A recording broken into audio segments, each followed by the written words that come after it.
Mari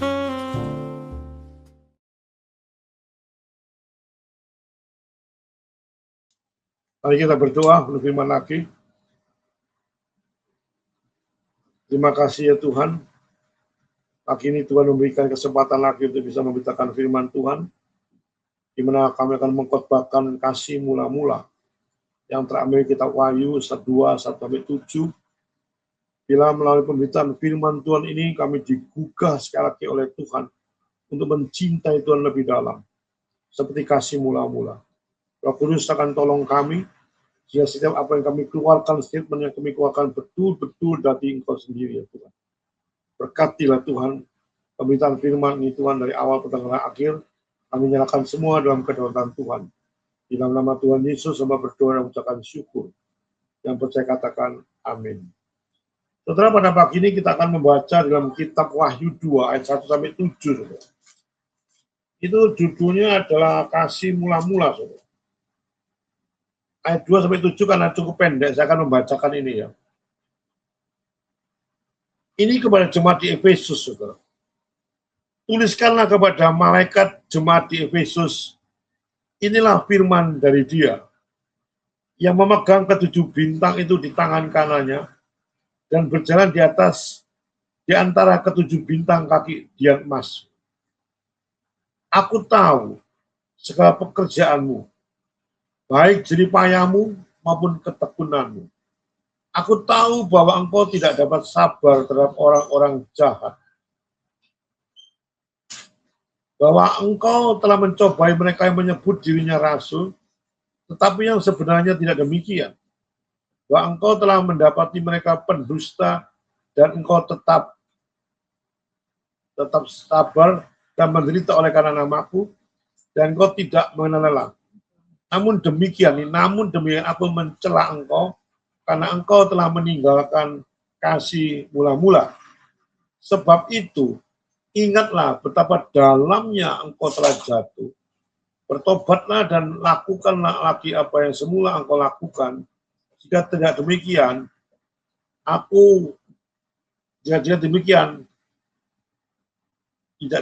aku padamu dan aku akan mengambil kaki dianmu dari tempatnya, jika engkau tidak bertobat. Tapi ini yang ada padamu, yaitu engkau membenci segala perbuatan pengikut-pengikut Nikolaus, yang juga kubenci.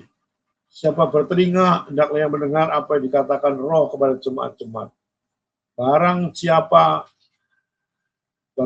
nih? Barang siapa menang, dia akan diberi makan dari pohon kehidupan yang ada di Taman Firdaus Allah. Itulah pembacaan pada kasih mula-mula, saudara.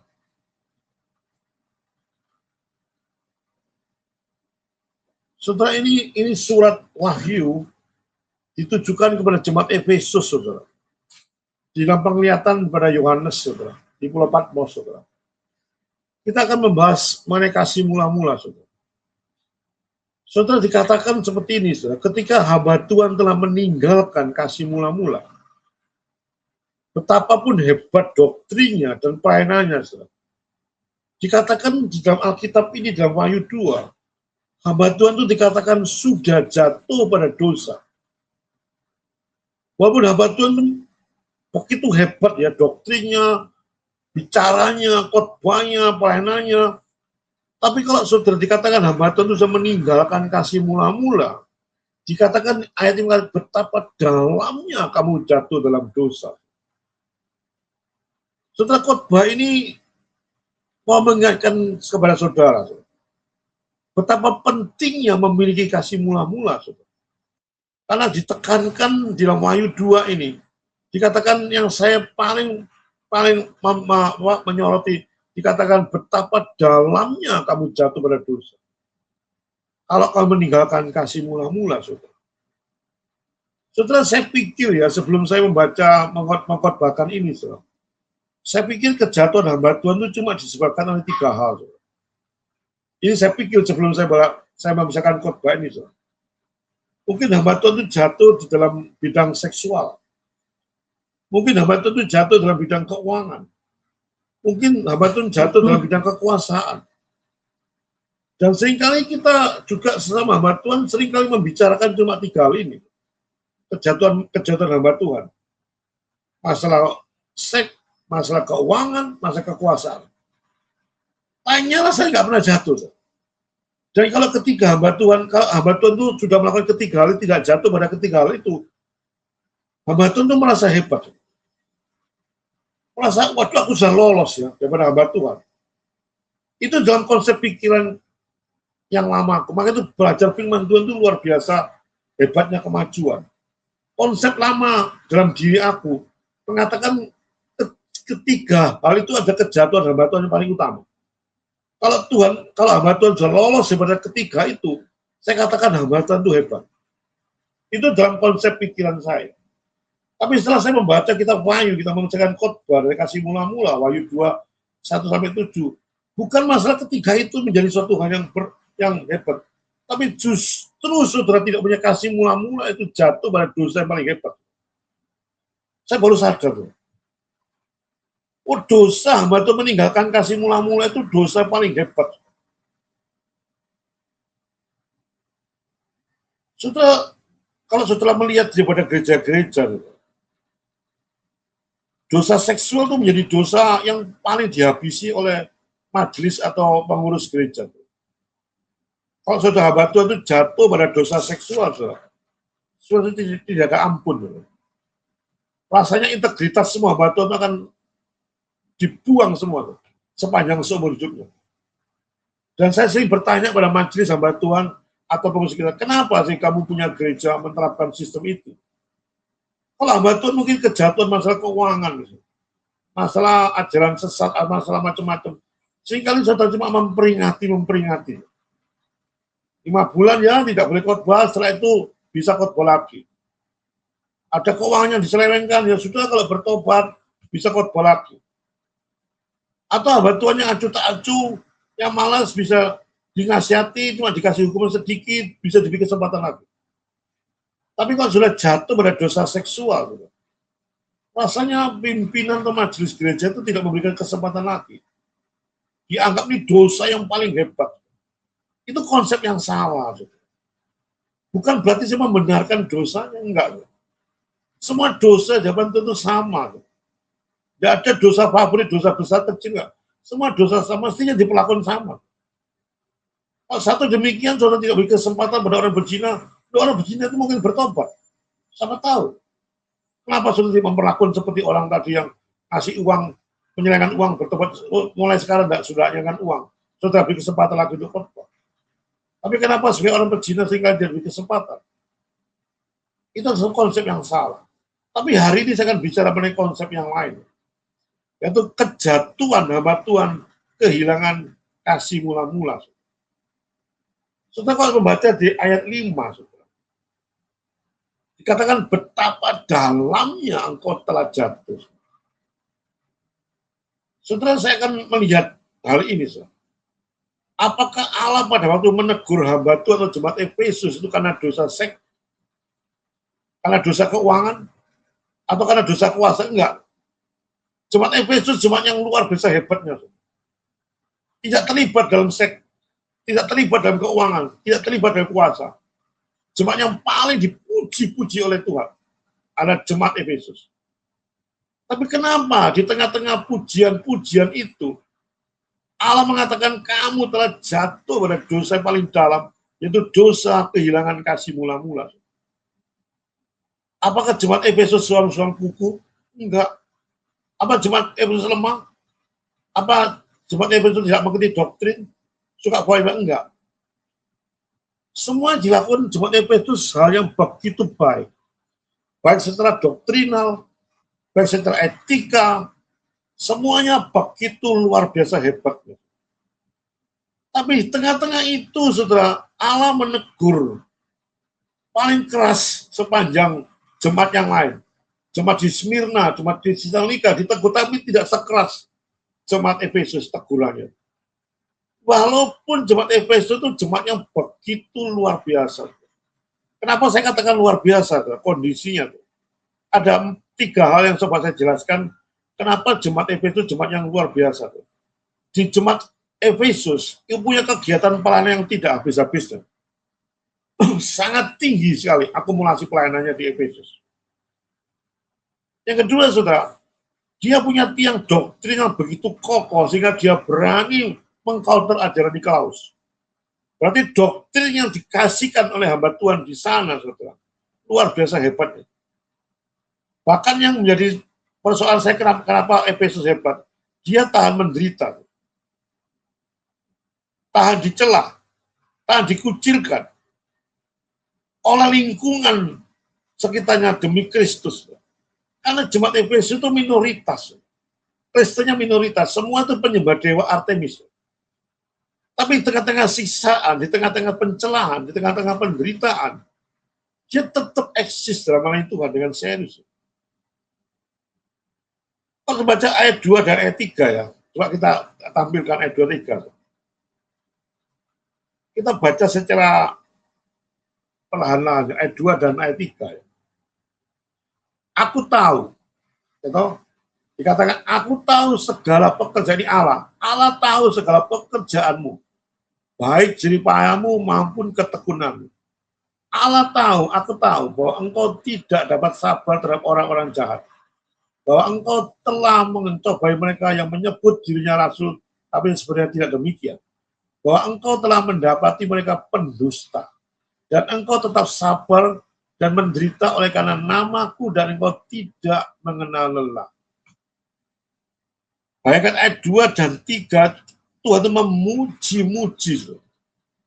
Jemaat itu seperti melayani Tuhan, seperti lebah yang tidak pernah lelah keluar masuk sarangnya, dikatakan. Mengajarkan doktrin yang kuat. Khotbah tentang Yesus diberitakan. Berita kasih diberitakan. Semua itu dilakukan oleh jemaat Korintus. Tetapi faktanya di dalam ayat 4, saudara. Setelah dipuji-puji demikian, saudara, kalau ayat 4, saudara perhatikan ayat demi ayat. Ayat 2, 3, Tuhan memuji jemaat Efesus itu begitu luar biasa, tidak menelelah, macam-macam. Tetapi ayat 4, saudara, kebalikannya. Saudara. Namun demikian, saudara, namun demikian itu bertolak belakang di atasnya. Aku mencela engkau. Namun demikian, ayat 2, ayat 3 dipuji-puji oleh Tuhan. Ayat 4-nya coba perhatikan. Namun demikian aku mencela engkau karena engkau telah meninggalkan kasihmu yang semula. Di sini kita mendapati bahwa jemaat telah meninggalkan kasih mula-mula. Betapa hebatnya pelayanan di Efesus, betapa hebatnya doktrin itu di mata Tuhan. Dia tetap sebagai hamba Tuhan atau jemaat yang telah jatuh. Bukan hanya tidak berkenan di hati Tuhan, tapi mendapat celahan dari Tuhan. Saudara, pertanyaan saudara saya, mengapa sih kehilangan kasih mula-mula itu menjadi ukuran kejatuhan seorang hamba Tuhan? Itu pertanyaan muncul dalam diri saya. Seberapa pentingkah kasih mula-mula kepada Tuhan itu? Sehingga Tuhan mengatakan kamu jatuh pada dosa yang dalam. Coba kita soroti itu. Kenapa sih? Mengapa kasih mula-mula menjadi ukuran? Ada dua alasan yang coba saya terapkan. Saudara. Kenapa saudara meninggalkan kasih mula-mula itu saudara jatuh pada dosa yang dalam? Alasannya pertama, saudara. Karena hamba Tuhan atau jemaat yang telah kehilangan kasih mula-mula tidak lagi menempatkan Allah menjadi fokus penyembahan pelayanannya. Dia bekerja melayani di dalam jemaat Efesus luar biasa. Tapi fokusnya bukan pada Tuhan. Dengan kata lain, jemaat Efesus itu giat, itu hanya untuk eksklusif. Untuk memperkokoh dari dalamnya sendiri. Dia tidak memuliakan Tuhan, tidak untuk melayani Tuhan. Tidak untuk bekerja untuk Tuhan, tapi dia merasa ada dorongan untuk dipuji. Yang saya katakan tadi. Hamba Tuhan itu. Kepingin dipuji, kepingin dilihat orang. Ini loh gerejaku besar. Ini loh gerejaku hebat. Tujuannya bukan untuk membesarkan nama Tuhan, tapi tujuannya untuk membesar nama gereja itu sendiri atau jemaat Tuhan sendiri. Saudara, saya katakan dalam PB, dalam perjanjian baru, Tidak ada jemaat Efesus yang paling hebat selain, tidak ada jemaat lain yang hebat kecuali jemaat Efesus itu dipuji-puji luar biasa. Apakah pujian Allah itu basa-basi? Enggak, saudara. Memang keadaan jemaat Efesus luar biasa hebatnya. Ada 4 atau 5, saya coba akan terangkan kenapa di Efesus itu dipuji oleh Allah. Tapi sekaligus dicelah oleh Allah. Yang pertama dipuji. Kenapa Allah memuji jemaat Efesus? Ada 5 alasan. Yang pertama, saudara, di Efesus itu pernah dilayani seorang teolog yang besar, saudara, yaitu Paulus. Paulus pernah melayani jemaat Efesus. Dia seorang teolog yang besar sepanjang zaman, dan dia pasti menghasilkan doktrin-doktrin yang solid dan sangat kuat. Itu yang namanya Paulus. Setelah sepanjang sejarah doktrin Paulus adalah doktrin yang paling hebat. Juga di Efesus pernah dilayani tempat khotbah yang besar, melebihi Paulus, yaitu Apolos. Yohanes juga pernah melayani di jemaat Efesus. Ada Priscilla, ada Aquila, ada Timotius, ada macam tokoh-tokoh agama yang terkenal. Itu juga pernah melayani di Efesus. Yang terakhir, saudara, di Efesus ada suatu sekolah teologi yang pertama didirikan, ada sekolah teologi Tyrannus, itu ada di dalam kota Efesus. STT, sekolah tinggi teologi pertama didirikan di dunia, itu ada di Efesus, namanya sekolah STT Tyrannus. Sehingga komplitlah apa dialami jemaat Efesus, saudara. Diberkati, dibakar oleh kebanggaan rohani yang kuat. Memenangkan, ada banyak jiwa-jiwa dimenangkan dengan keadaan seperti itu. Tapi dikatakan setelah 40 tahun kemudian, saudara, setelah semua hamba-hamba Tuhan yang hebat-hebat itu meninggal dunia semua, saudara.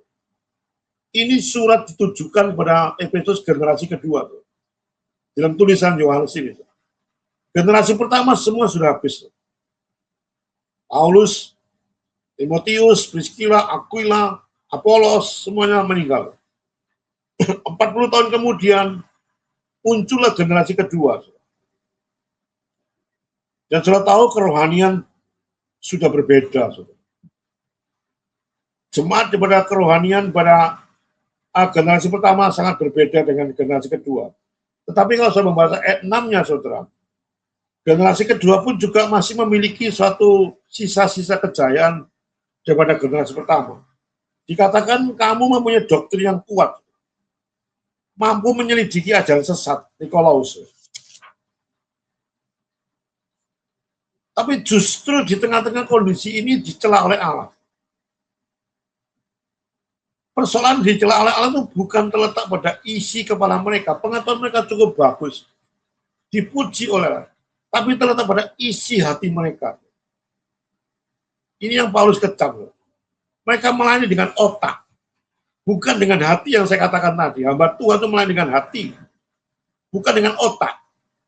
Memang otak perlu, kepandaian perlu, tapi melayani bukan dengan otak atau kepandaian, tapi melayani dengan hati. Kalau saya melayani sekedar cuma otak, saya cuma pandai di khotbah, pandai doktrin, pandai pengetahuan, tapi kalau saya tidak melayani dengan hati, itu yang dikecam oleh Tuhan, kamu kehilangan kasih mula-mula. Fokus pelayanan itu bukan pada Allah, tapi pada diri mereka sendiri, egoistis. Memang secara liturgis, saudara, mereka menyembah Allah. Tapi esensinya mereka menyembah diri mereka sendiri. Secara lahiriah mereka melayani Allah. Tapi secara batiniah mereka membangun kerajaan mereka sendiri. So, apakah ini tidak terjadi pada zaman sekarang? Saya bukan anti pendeta punya jumlah jemaat banyak, ya. Puji Tuhan kalau gereja punya jemaat puluhan ribu. Tapi coba perhatikan, setiap khotbah-khotbah yang dilontarkan oleh hamba Tuhan di sana, yang saya perhatikan, saya teliti tiap minggu, saudara, mereka hanya memberitakan diri mereka sendiri. Ini loh keluargaku hebat. Ini loh, aku mari bernegosiasi dengan pengusaha ini. Dirikan gereja sana, gereja sini. macam-macam didirikan. Ini loh anakku hebat, bisa ini macam-macam diberitakan. Dan kalau sudah didebat, dikritisi, kamu itu punya jemaat berapa Pak Liman? Berani mengkritik saya. Seolah-olah keunggulan itu hanya diri sendiri. Dia membak gereja itu puluhan ribu bukan cinta pada Tuhan, tapi cinta pada diri sendiri, merasa terhormat, merasa dipuji, merasa dikuduskan, sehingga terjadi seperti ini. Persis seperti jemaat Efesus. Jemaat Efesus dipuji, ya dipuji, tidak dicela.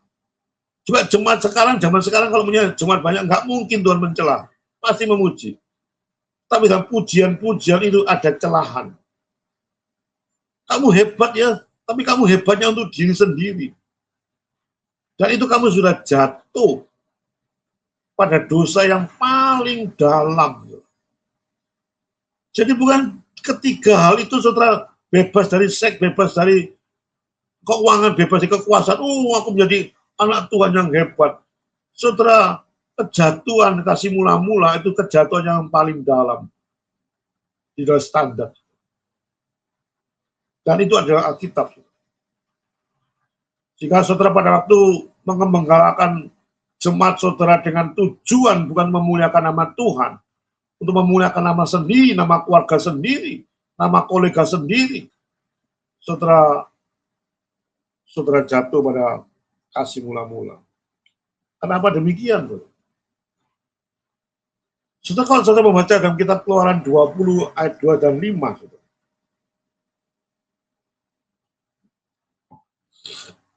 bisa ditampilkan ini. Keluaran 20 ayat 2 dan 5. Saya akan membuktikan kenapa Allah marah, saudara. Orang tidak punya kasih mula-mula. Coba ayat 2 ya. Keluaran 22 sampai 5 ya. Ayat 2 katakan, akulah Tuhan Allahmu yang membawa engkau keluar dari tanah Mesir, dari tempat perbudakan. Ayat 3-nya ditutupin live-nya, enggak kayak Allahmu, apa ya? Allahmu yang membawa engkau keluar dari tanah Mesir, dari tempat perbudakan, jangan ada padamu Allah lain di hadapanku. Ayat 4-nya, jangan apa lagi? Terus, jangan kau membuat bagimu patung yang menyerupai apapun yang ada di langit di atas, atau yang ada di bumi di bawah, atau yang ada di dalam air di bawah bumi. Ayat 5 terakhir.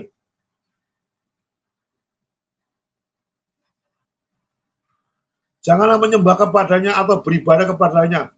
Sebab aku, Tuhan Allahmu, ada Allah yang cemburu, yang membalaskan kesalahan bapak kepada anak-anaknya, kepada keturunan yang ketiga dan keempat dari orang-orang yang membenci aku. Ya, atau berikan kepadanya, sebab aku, Tuhan Allahmu, ada Allah yang cemburu. Kenapa kita gagal fokus? Kita fokusnya pada gereja, pada jumlah, pada kuantitas, pada manusia. Kita lupa pada Tuhan. Kenapa Tuhan menegur? Karena Tuhan marah. Dia Allah yang cemburu, saudara. Tidak mau dinomorduakan. Tuhan itu menjadi nomor satu dalam seluruh kebaktian, dalam seluruh ibadah, dalam seluruh pelayanan itu Tuhan itu nomor one. Dan ditegur dalam kitab Keluaran, kamu Allahmu Allah cemburu, saudara. Kalau saya membaca dalam Matius 22, 37, 38, dikatakan kamu coba boleh ada Matius 22 ayat penting ya. Matius 22, 37, 38.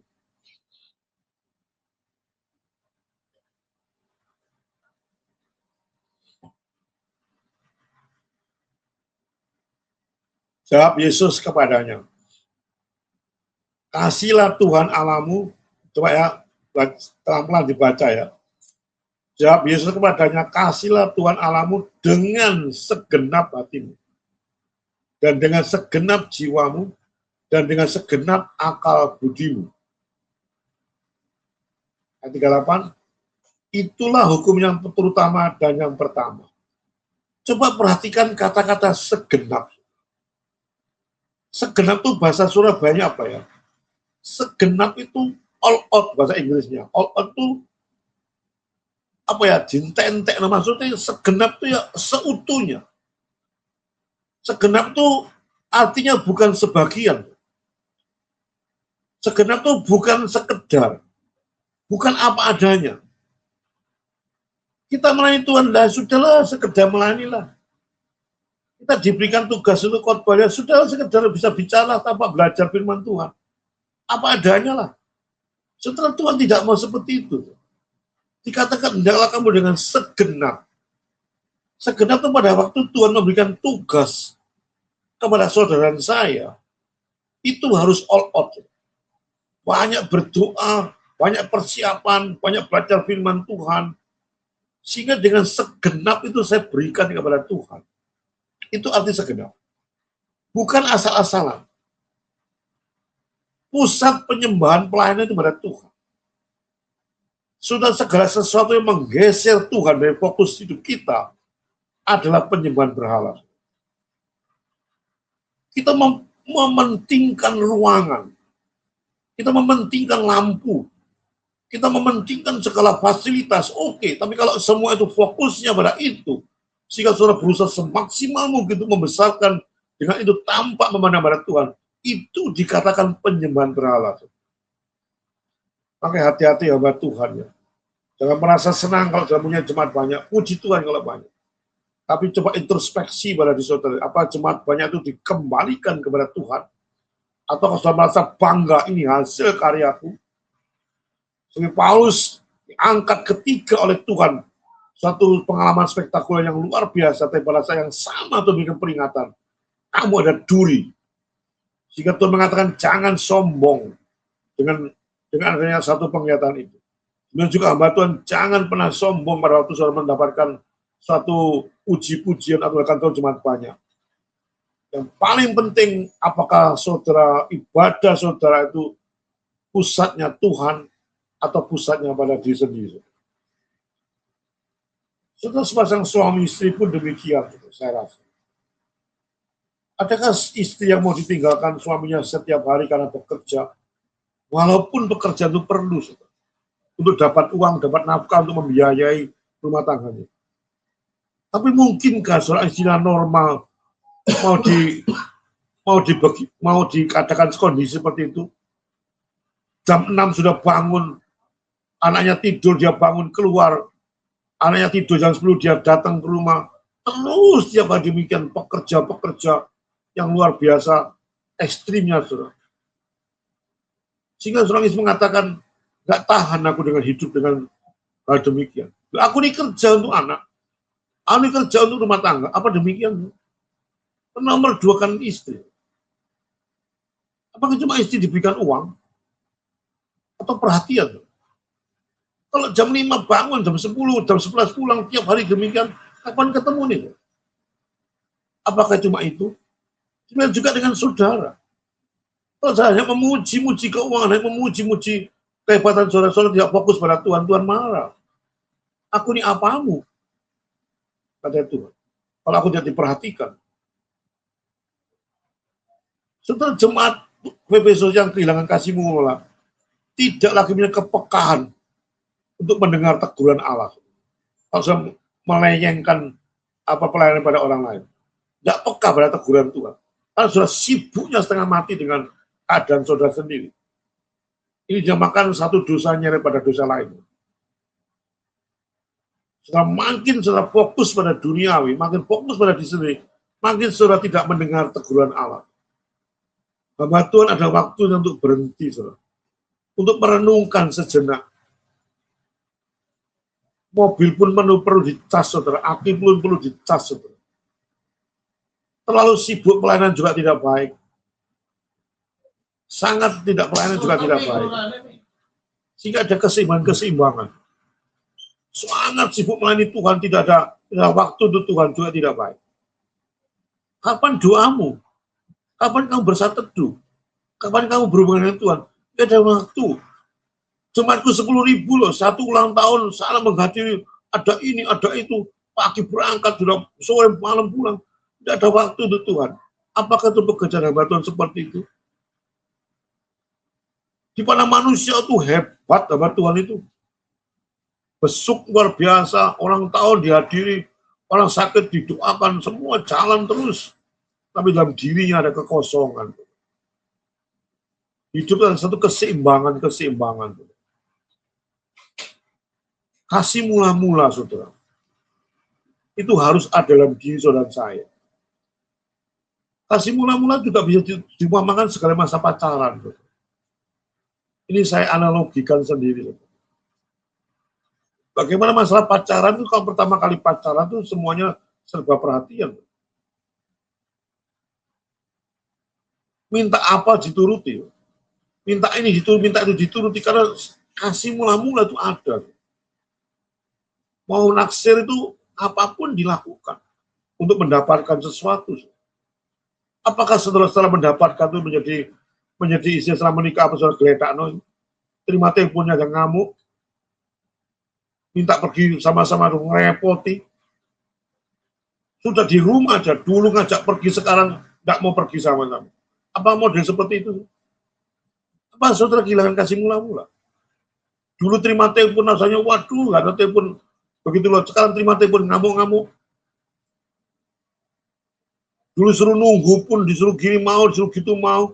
Tapi setelah terjadi pernikahan, setelah keluar aslinya, keluar jahatnya, apa seperti itu?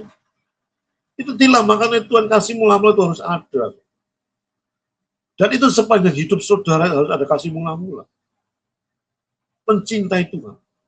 Saya dulu waktu bertobat, pertama kali bertobat dari agama Banteng pergi ke Kristenan. Saya setiap hari belajar firman Tuhan 4-5 jam. Karena saya cinta pada Tuhan itu mula-mula, luar biasa belajarnya. Saya tidak ngerti apa-apa. Tidak tahu Alkitab, pokoknya baca terus. 4-5 jam tiap hari selama 3 bulan. Kan saya merasakan Tuhan itu cinta. Kasih mula-mula. Apakah saat ini lontun?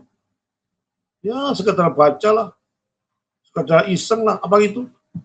Itu dikatakan dengan segenap jiwamu, akal budimu. Saudara, surat pada Yohanes ini ditujukan kepada para hamba Tuhan, para tua-tua, para majelis, saudara, aktivis gereja, supaya hati-hati, saudara, di tengah-tengah jemaat itu, kehidupan rohani, saudara, hati-hati. Ayat 2 dan 3, Yesus memuji jemaat. Mengapa Yesus memuji? Memang hal itu terjadi demikian. Ada badai di jemaat Efesus tetap mampu berdiri. Jemaat Efesus ada kelompok minoritas, tapi tetap bertahan. Di Efesus ada kuil namanya Dewi Artemis yang dikejar banyak orang, dan jemaat Efesus jemaat minoritas, tapi tetap dia melayani Tuhan. Tekanan daripada kaisar demikian, tetap Efesus berjalan. Ada pengaruh bidat, dia tetap mengajarkan doktrin-doktrin yang benar. Semua itu dapat pujian-pujian. Tapi ayat 45, ayat yang menegur, saudara. Aku menegur mereka, jika kamu tidak bertobat, aku akan datang kepadamu. Bayangkan, jika kamu tidak bertobat. Tobatnya dari apa? Tobatnya dari jatuh kasih mula-mula. Bukan daripada dosa seks, dosa kekuasaan, dosa keuangan. Jika kamu tidak bertobat, aku akan datang kepadamu, akan datang kepada jemaat Efesus, dan aku akan mengambil kaki dia dari tempatmu. Baik, saudara saya, kalau saudara kehilangan kasih mula-mula, ini satu yang ironi ya saudara. Tadi dipuji, sekarang dicela. Tadi dipuji-puji Tuhan, sekarang dicela oleh Tuhan. Karena hamba Tuhan di Efesus meninggalkan kasih mula-mula. Sehingga mereka tidak lagi peka dan mendengarkan suara yang menegur. Mereka makin degil, mereka lupakan kehadiran Tuhan. Saudara, persis seperti terjadi pada Kejadian 3 ayat 8. Saudara. Salah satu hal yang terjadi ketika kasih terhadap Allah melemah adalah mereka tidak lagi menikmati kehadiran Allah. Yang ada bukannya kasih yang, tapi profesi, bukan pengabdian, bukan pencarian. So, kalau sudah melayani tidak dengan kasih mula-mula, Saudara melayani Tuhan itu dengan profesi, bukan dengan hati. Ya profesi saya sebagai hamba Tuhan, ya logislah saya melayani Tuhan dengan bersyukur, dengan mendoakan. Dianggap hamba Tuhan itu profesi. Saudara tidak anggap bahwa hamba Tuhan itu pengabdian atau kasih, si kasih mula-mula dengan hati. Saudara, beda antara tukang lukis dengan seniman lukis. Saudara. Tukang lukis itu melukis dengan syarat untuk dijual di pasaran dengan harga tinggi. Itu tukang lukis. Jadi dia melukis dengan satu tujuan untuk mendapatkan uang. Mendapatkan pujian, mendapatkan uang, mendapatkan kehormatan. Tapi kalau seniman lukis, dia melukis dengan hati. Dia tidak menghitung berapa untuk dijual dan sebagainya. Dia curahkan semua kepandaiannya untuk melukis. Karena dia seniman, bukan tukang. Bedanya tukang cuma disuruh ya sudah, dapat bayaran. Melukis sebaik mungkin ya sudah, tetapi kalau seniman itu tidak dapat dibandingkan dengan uang. Dia seniman memberikan suatu curahan semua untuk melukis. Dimana juga hamba Tuhan itu kalau bukan profesi dan pengabdian, dia akan mengabdi dengan Tuhan itu dengan sangat-sangat fokus pada Tuhan. Bukan pada dirinya sendiri. Bukan sebagai seorang profesional, tapi seorang pengabdian dengan hati, bukan dengan otak, saudara. Untuk melayani Tuhan. Saudara, seringkali orang bertanya, kapan kita jatuh pada dosa mula-mula? Kapan sih Pak Iman kita ini jatuh pada kasih mula-mula? Saudara, orang jatuh itu tidak sadar. Soal pendeta tadi punya berjemaat banyak, tidak sadar. Setiap khotbahnya memberikan dirinya, dia tidak sadar bahwa saudara dia melanggar aturan Tuhan. Dan biasanya tidak sadar itu bukan mendadak. Ada satu proses. Orang jatuh itu bukan pada batu yang besar. Ya. Orang jatuh itu pada batu yang kecil. Meremehkan yang kecil-kecil. Tidak apa-apalah kita membanggakan diri sendiri. Tidak apa-apalah kita cuma telat sedikit-sedikit. Tidak apa-apalah kita tidak belajar sedikit-sedikit. Sedikit-sedikit diremehkan. Dosa-dosa kecil diremehkan. Soalnya saudara tidak pandang. Saudara, orang jatuh itu bukan terjun bebas ya. Orang jatuh itu mengalami seperti perubahan itu tidak sadar dia masuk di dalam di dalam dia kalau jatuh itu pelan-pelan tapi nggak sadar bahwa nanti akan jatuh lebih dalam. Kesombongan kecil, wah sombong, nggak apa-apa tuh kita beritakan diri sendiri keluarga kita, kolega kita, anak kita, itu kan nggak masalah. Ada dusta kecil, ada yang terjadi dijadi-jadikan. Oh saya kontrak ini kontrak padahal nggak ada kontrak, soal dibesar-besarkan. Ada kesalahan kecil, ada kenakalan kecil, dosa-dosa yang remeh. Sudah kok dosa dibiarkan kecil. Api kecil dibiarkan jadi besar. Kalau sudah besar, sulit sekali untuk mengatasi. Dan itulah kejatuhan seorang hamba Tuhan. Dia tidak sadar dia jatuh. Tapi dalam khotbah-khotbahnya seringkali dia mengalami kejatuhan tanpa menyadari. Maka itu sudah banyak belajar firman Tuhan. Tuhan tidak melarang saudara belajar doktrin banyak, pengetahuan banyak, aktif dalam pelayanan, enggak dilarang. Tapi Tuhan katakan, kasihlah aku lebih dari doktrin. Kasihlah aku lebih dari pelayanan. Kasihlah aku lebih dari pengetahuan. Itu maksud Tuhan. Kamu pinter-pinter lah, puji Tuhan. Kamu punya jemaat sebelum puji Tuhan. Tapi jangan melampaui aku, kata itu. Tetap pusatnya kepada Tuhan. Apakah saudara sadar akan hal itu, saudara? So, kalau kita ingat pada diri kita sendiri, saudara, kita ini seperti bulu yang terkulai. Kita seperti sumbu yang sudah pudar. Tapi kita katakan apa? Bulu yang terkulai tidak dipatahkan oleh Tuhan. Sumbu yang sudah pudar tidak dipadamkan. Kita seringkali tidak setia, tapi Allah tetap setia. Kita ini bulu terkulai sebentar aja diputus-putus. Tapi Tuhan tidak patahkan. Karena Tuhan itu cinta pada saudara itu dengan cinta yang selama hidup. Tuhan itu mencintai saudara itu all out. Tampak berubah. Tidak pernah berubah. Dari dulu, sekarang, sampai selama-lamanya. Itu cinta Tuhan pada saudara saya. Cinta kita pada Tuhan seringkali cuma naik turun. Katakan orang Surabaya hangat-hangat tai ayam. Sebentar cinta, sebentar tidak. Sebentar giat, sebentar tidak. Kalau cinta Tuhan itu konsisten. Dan itu diinginkan oleh Tuhan. Kamu cinta Tuhan itu konsisten. Di tengah-tengah apapun itu cinta Tuhan tetap menomorsatukan Tuhan.